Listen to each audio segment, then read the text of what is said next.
Welcome to Samba Samba. Enjoy the video. Start by choosing wired or wireless connection for your DualSense controller. Use a USB-C cable 5 meters long for a stable wired link. For wireless use, Bluetooth 5, one built into most modern PCs. Put the DualSense into pairing by holding PS and create buttons together for 3 seconds. Open Windows Settings, then Bluetooth and Devices, and select Add Device. Choose Wireless Controller when it appears and confirm pairing to connect the controller to your PC. Xbox PC games and the Xbox app expect an X-input controller to work correctly.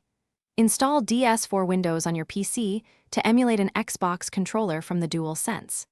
In DS4 Windows, set the controller output mode to X-input and enable exclusive mode for best compatibility.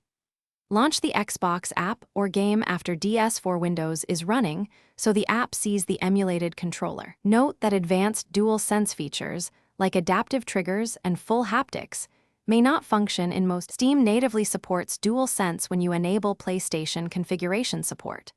Open Steam Big Picture mode, go to Controller Settings, and check PlayStation configuration support. This allows button mapping and gyro control in many Steam games. For non-Steam games, add them as shortcuts in your Steam library and configure controller remapping per shortcut. Use a wired USB connection for lower latency and consistent input, or Bluetooth for convenience when you are within normal wireless range of the PC. Thanks for watching. Consider subscribing if we helped you.